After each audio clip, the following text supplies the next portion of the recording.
ये कहानी है टूनी चिड़िया की, जो अपनी माँ मीनू चिड़िया और पिता दीनू चिड़िया के साथ सोनपुर के जंगल में रहा करती थी। टूनी चिड़िया बहुत सुंदर थी और अपने माँ पापा की लाडली बेटी थी। ए जी, सुनते हो? आम का मौसम आ गया है। अगर बाजार में आम मिले तो लेते आइएगा। आपको तो पता है टूनी को आम कितने पसंद हैं।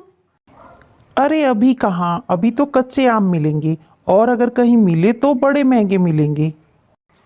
अरे तो क्या हुआ, बेटी की खुशी के लिए क्या महंगा क्या सस्ता। आपको तो पता ही है वो आम की कितनी बड़ी दीवानी है। एक दिन आम ना मिले तो मुंह फुलाकर बैठ जाती है। अच्छा ठीक है, लेता आऊँगा। वो दोनों टूनी चिड़िया की पसंद नापसंद का अच्छे से ख्याल रखते थे। शाम होने पर दीनू चिड़ा आम लेकर घर आ जाता है। अरे वाह माँ, आम कितने अच्छे और रसीले आम लग रहे हैं। तुझे आम बहुत पसंद है ना, इसीलिए तेरे पापा इतने महंगे आम लाए हैं। मुझे पता है माँ, मेरी माँ और मेरे पापा इस दुनिया के सबसे अच्छे माँ पापा हैं। देखा आपने, हमारी बेटी कितनी खुश है। हाँ, इसे आम कितने पसंद है, इसीलिए तो मैं इसकी शादी ऐसे घर में करा रहा हूँ जहाँ इसे खूब आम खाने को मिले। क्या आपने टूनी के लिए रिश्ता देखा है और मुझे बताया तक नहीं? वो मैं तुम्हें बताने ही वाला था। आज बाजार में मुझे कालू कौवा मिला था। कह रहा था उसने हमारी टूनी को देखा है। वो अपने बेटे सोनू कबूतर की शादी हमारी टूनी से कराना चाहता है। और अच्छी बात यह है कि उसका खुद का आम का बागीचा है। क्या?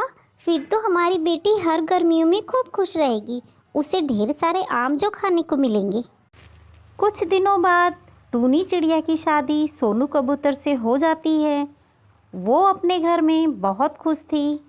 एक दिन उसने अपने पति सोनू कबूतर से कहा कि सोनू जी, इतने दिन हो गए हमारी शादी को, मैंने एक भी आम नहीं खाया। मैंने सुना है हमारा आम का बागीचा है। मेरा आम खाने का बड़ा मन है। जाइए ना, आप बागीचे से आम तोड़कर लेते आइए। क्या क्या कहा तुमने? आम लेता हूँ? अरे बाबूजी को पता चलेगा तो वो हमें घर से निकाल देंगे। क्या? आम खाने पर घर से निकाल देंगे? ऐसा क्यों? हाँ, बाबूजी को आम से और आम खाने वालों से सख्त नफरत है। वो तो आम के बगीचे में जाते तक नहीं। दादाजी के जाने के बाद बागीचे की देखरेख माँ के हाथों में है। लेकिन फिर भी इस घर में आम कभी नहीं आता। क्या ऐसा भी कोई होता है जिसे आम से नफरत हो? मैंने तो सोचा था अपने ससुराल में खूब आम खाऊंगी, लेकिन यहाँ तो। तुम जो चाहे मांग लो, मैं तुम्हें लाकर दे सकता हूँ, लेकिन आम नहीं। ऐसे ही कुछ दिन बीत जाते हैं। एक दिन टूनी चिड़िया अपने मन में सोचती है कि इतने दिन हो गए आम खाए हुए।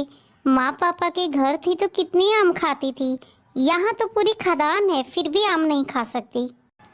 ऐसा करती हूँ, रात में चुपके से बागीचे में जाकर आम खा लेती हूँ। किसी को क्या पता चलेगा। रात होने पर वो चुपके से जाकर आम तोड़कर खाने लगती है। अरे वाह, कितनी मीठे मीठे और रसीले आम हैं। जो इन्हें ना खाए वो कितना बड़ा बुद्धू। वाह, आज तो मजा ही आ गया। अब टूनी चिड़िया रोज रात को चुपके से बागीचे में जाकर आम खाने लगी। एक दिन टूनी चिड़िया की सास सुंदरी कबूतरी ने पहरेदार से कहा कि अरे ओ भोला, तेरा काम में बिल्कुल भी मन नहीं लग रहा है। लगता है कोई आम चुरा कर खाता है। तू रात में ठीक से पहरा नहीं देता क्या? नहीं मालकिन, मैं सारी रात पहरा देता हूँ। तो फिर ये आम तूने खाए हैं क्या? नहीं नहीं मालकिन, मैंने नहीं खाए। वो कभी कभार आंख लग जाती है। हो सकता है उसी समय कोई आया हो।